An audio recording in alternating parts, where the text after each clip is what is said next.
Recibo un cordial saludo de parte de Academia Debate Sociedad en su espacio, el podcast. Hoy contamos con la presencia de José Vladimir Andosilla, con quien hablaremos acerca de la reforma legal de las personas con trastornos mentales. Un tema que nos genera bastante curiosidad y sobre todo que es importante en el contexto que vive nuestro país. Qué gusto, Vladimir. Saludos. Muy buenas tardes, buenos días, buenas noches a todos quienes nos escuchan, a quienes están participando en este podcast y quiero agradecerles a ustedes por habernos dado esta posibilidad de poder compartir con ustedes algunas reflexiones sobre la sentencia 10-24-25 de la Corte Constitucional. Bueno, quisiera conocer un poquito del contexto de esta sentencia, cómo se desarrolla este caso, porque ya me había un poco inmerso en el tema, pero claro, sería importante también dar una explicación a las personas que nos están escuchando, estimado Vladimir. Muy bien. Como ustedes conocen, el Código Civil, elaborado por Andrés Bello, y que es una de las normas que menos se ha reformado y que está menos actualizada con la Constitución, establece como causal de discapacidad la demencia, o establecía como causal de discapacidad de demencia. En el 2008, el Ecuador firma el Convenio de Derechos Humanos de Personas con Discapacidad y la Constitución lo asume a toda la estructura de esa convención. Se aprobó en el 2011 la Ley Orgánica de Discapacidad y se asumen todos los instrumentos que se han desarrollado en el marco de la convención. Y una de esas es el tema de la capacidad jurídica de las personas con discapacidades, incluidas las discapacidades psicosociales y mentales.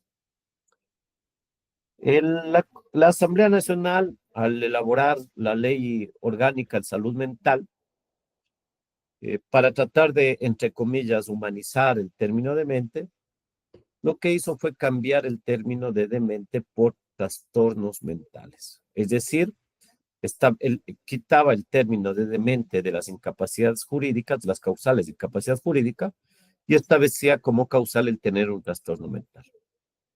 Una reforma que aparentemente daba mayor dignidad, ¿no?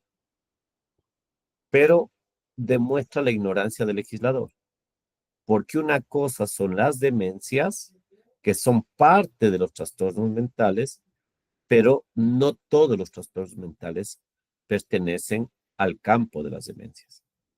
Cuando el Código Civil establece como causal de interdicción la demencia, lo hace sobre la base de proteger los derechos de aquellas personas que no tienen capacidades de razonamiento, es decir, no tienen capacidades cognitivas para poder decidir sobre sus bienes y sus derechos. ¿Ya?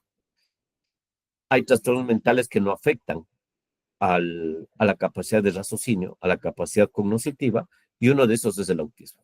El autismo es una capacidad psicosocial que afecta a la relación entre seres humanos, a la relación social, más no a su capacidad cognitiva o de desarrollar la capacidad de poder eh, ejercer derechos y obligaciones sobre sus derechos, sobre sus bienes y sobre su vida y sobre la de otros.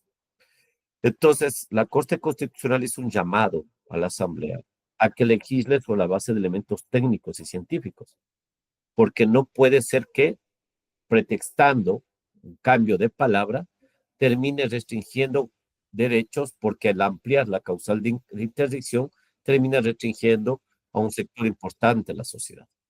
Eso es básicamente el antecedente de lo que entró a discutir la Corte Constitucional en la sentencia 10-24 IN/25.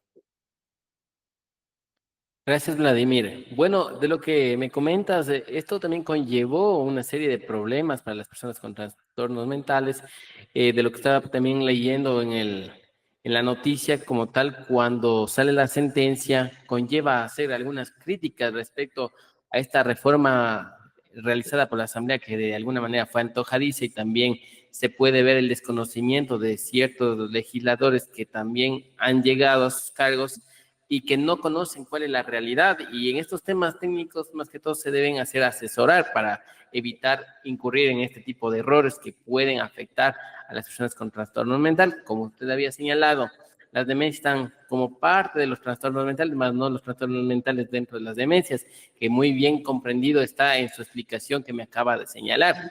Ahora, yo quisiera saber qué sucedió ya antes de ir al tema de la sentencia, cuando ya salió esta reforma, qué representaba en la vida de cada una de las personas. Recuerden ustedes que las condiciones de discapacidad están en la cédula. Está el porcentaje y está la condición. Es decir, cuando tú vas a un trámite, sacas copias de la cédula o presentas tu cédula, está la condición de discapacidad. Si es que tú pones a los trastornos mentales como causales de interdicción, indudablemente gente que da fe sobre los hechos, sobre los contratos, sobre las actuaciones, como los notarios, van a revisarte la cédula. Al revisarte la cédula, indudablemente, y ver que se encuentra en una de esas causales, indudablemente lo que hacen es poner límites al ejercicio de las actividades notariales. Por ejemplo, un caso de esos. En otros casos, incluso conozco que ha habido casos judiciales en temas de alimentos y de custodias, en donde los abogados, aprovechándose de esto, entraban a disputar la custodia de los niños sobre la base de que uno de los eh, progenitores tenga una discapacidad psicosocial o mental. Bueno, yo quisiera también que en este momento nos explique acerca de qué nomás comprenden los trastornos mentales, porque hay varios y nos gustaría que usted los enumere o los mencione los más destacados con la finalidad de que la ciudadanía que nos está escuchando pueda conectarse a este tema y pueda entender en sí la problemática que estamos en este momento detallando. Bueno, el tema es lo siguiente. Un trastorno mental es una afectación que se da, sea por temas genéticos, hereditarios, por enfermedad, de alguna de las zonas del cerebro, o que afecta a ciertas circunstancias de las relaciones mentales, sociales, etcétera, etcétera. Existen varios trastornos mentales. El trastorno mental más común es, por ejemplo, la depresión grave, la ansiedad. Hay trastornos como la anorexia, la bulimia, y obviamente existen trastornos mentales como el autismo, pero también hay otros como la epilepsia, la esquizofrenia. O sea, hay un sinnúmero de trastornos mentales. No todos esos trastornos generan enajenación mental. No todos esos trastornos generan incapacidad de definir sobre sus actos. Hay trastornos en los cuales, incluso siendo graves, si es que tienen una terapia y una medicación adecuada, indudablemente pueden ejercer sus derechos. O sea, hay personas genios como Bill Gates, Greta Thunberg, que son autistas. Tenemos personajes en la historia como Julio César, que era epiléptico. Entonces, ¿por qué pongo esta similitud? Para darnos cuenta que no todo trastorno mental impide el desarrollo cognitivo sobre los bienes para poder ejercer los derechos patrimoniales, políticos, entre otros.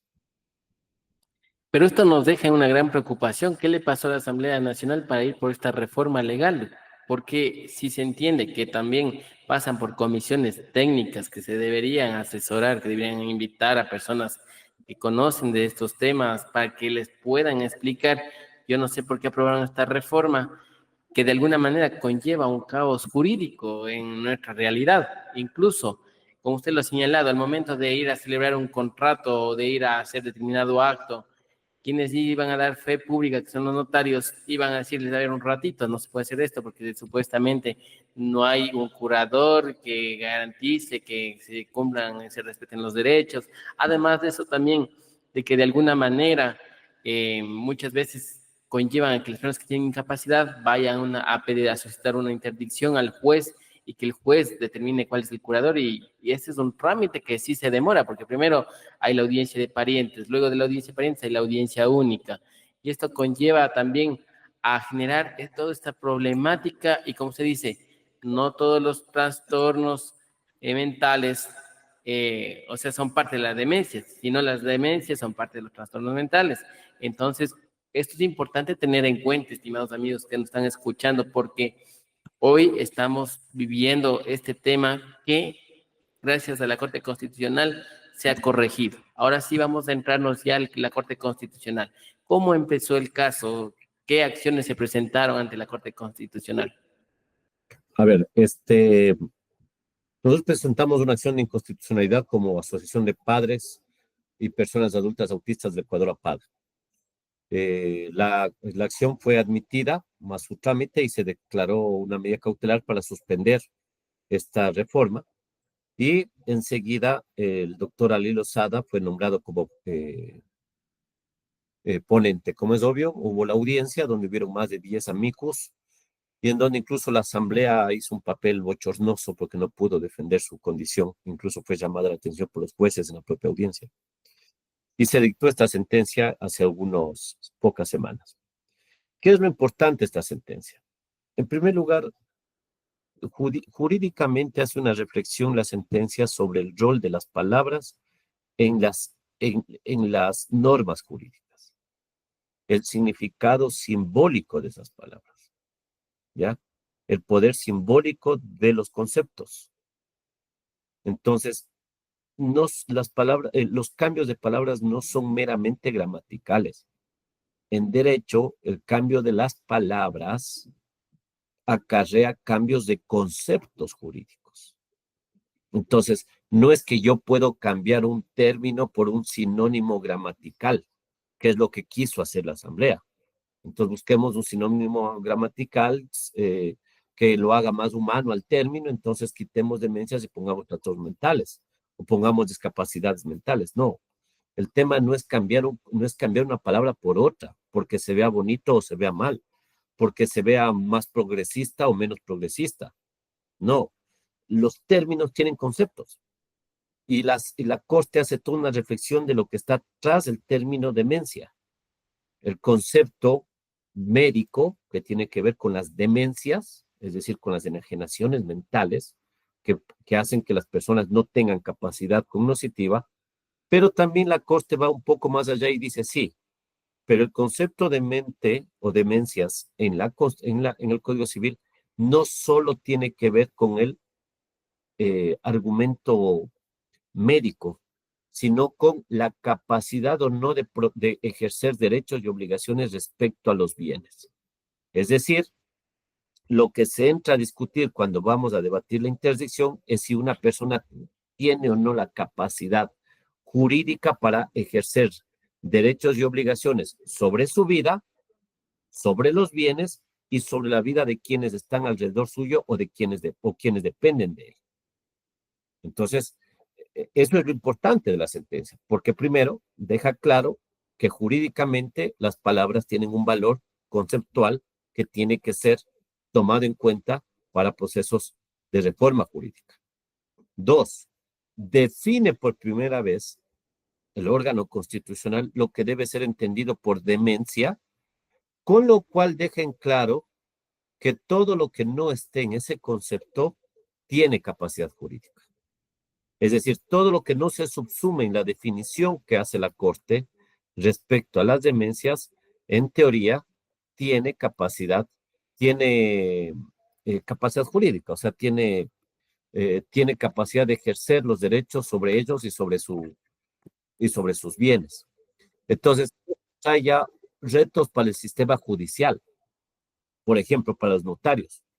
¿Cómo ejercer el proceso de entrevistas para determinar si una persona está o no en capacidad mental, psicosocial, de poder ejercer los derechos notariales, las actividades notariales? Ya. Ese es un término, pero también trae como consecuencia de que aquellas personas que no caen en la definición de persona demente que establece la Corte, ¿cómo pueden ser tratadas en el sistema judicial para rendir versiones, para ser proponentes de actos judiciales, entre entre otras condiciones? Entonces, entonces la sentencia de la Corte trae estos retos para el sistema judicial y para el país en general. Porque indudablemente, por ejemplo, ¿qué es lo que dice la Corte? Dice, El término demente se refiere a aquellas personas que se encuentran en un estado de enajenación mental. Todo tipo de privación o debilitamiento de la capacidad de razonar, discernir, ni pueden asumir la responsabilidad sobre sus actos. Independientemente de si dicho estado tiene origen en la demencia, en el sentido clínico, dice la Corte, pero esta razón en los juicios de interdicción se debe probar la falta de discernimiento o razón de la persona y no basta simplemente el diagnóstico del trastorno específicamente llamado demencia.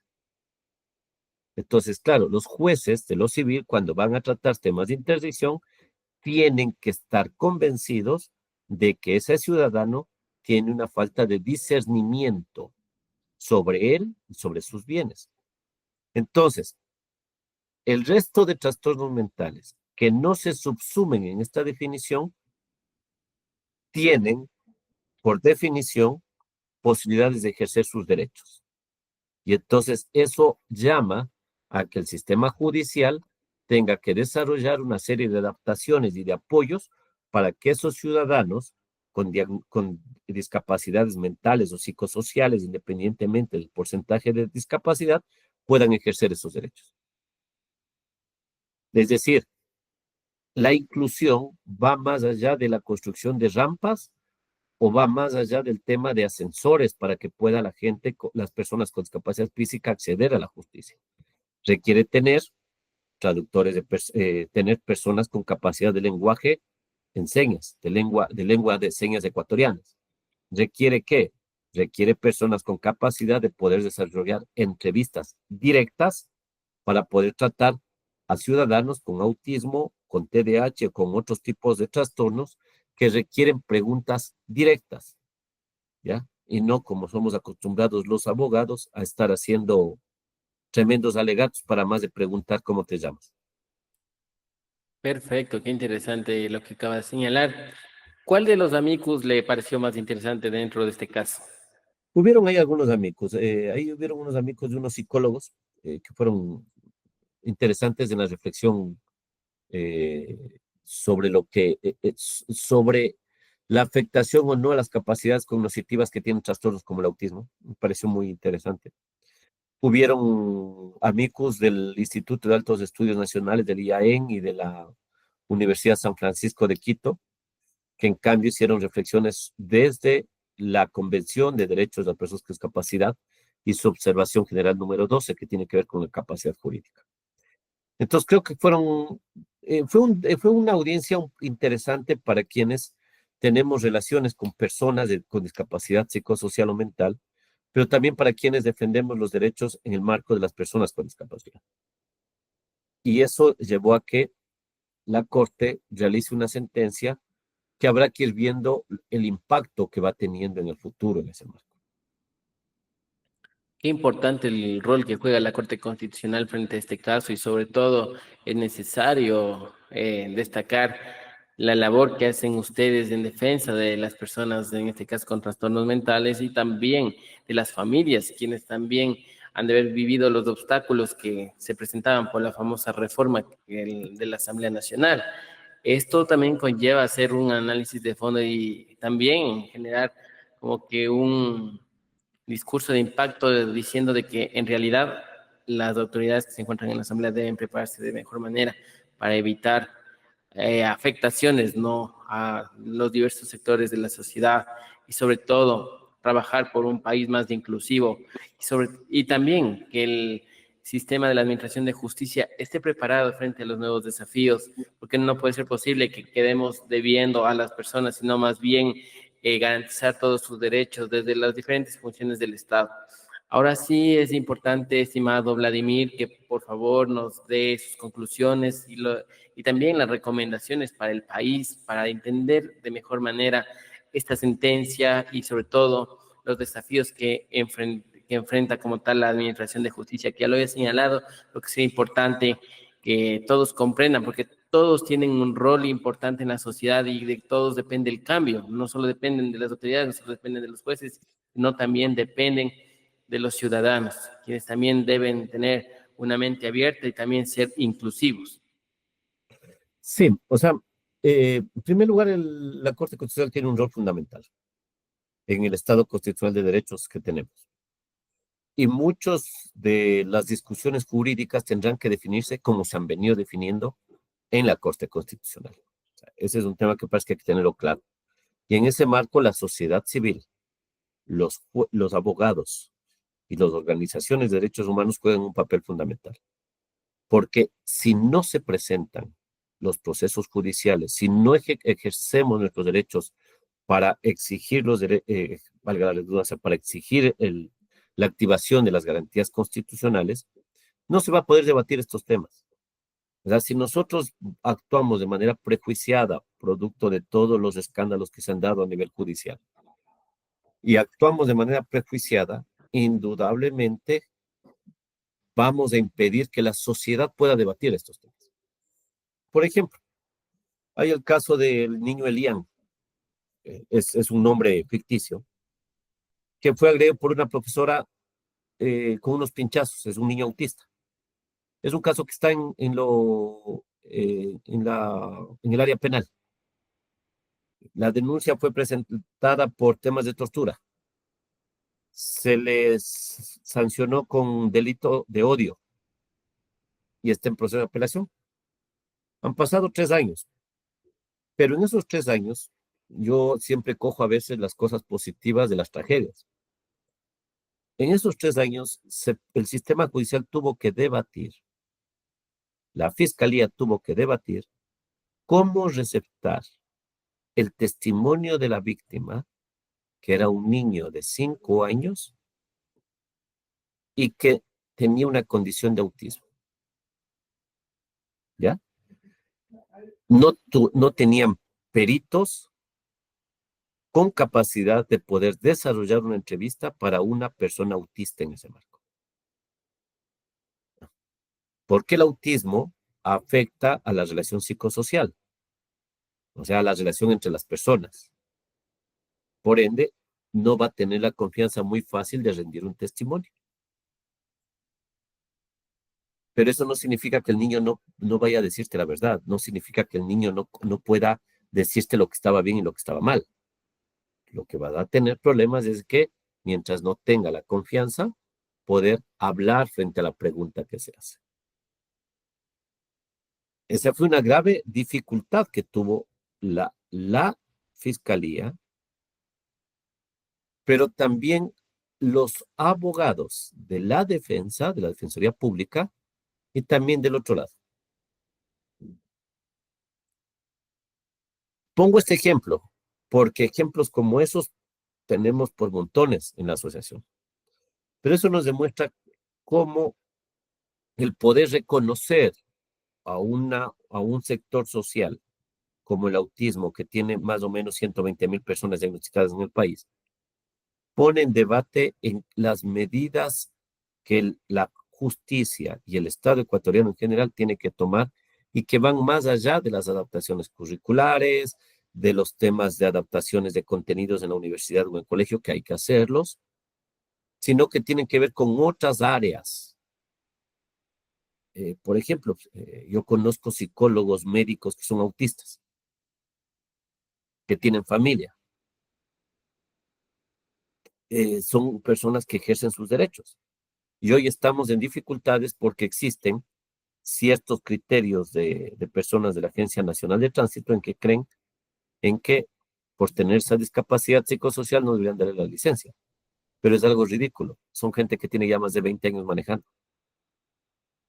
¿Ya? Porque tienen licencia antes de que se diagnostiquen, antes de que saquen la cédula con su discapacidad. Entonces, claro, hoy se encuentran esos adultos bajo ese criterio, bajo ese tipo de discriminación. Entonces, eso nos llama a que la sociedad tenga la posibilidad de ir enfrentando el tema.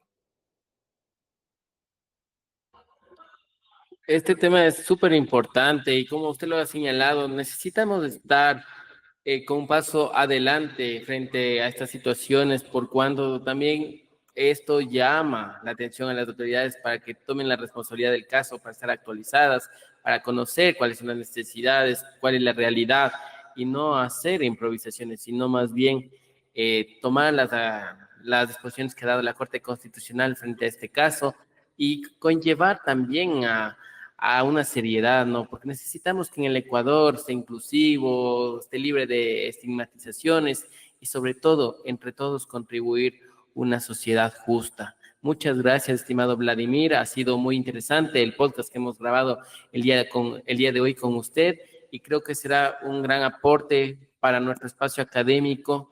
Invitamos a todos a estar pendientes de las redes sociales, lo difundiremos a través de YouTube y también Spotify.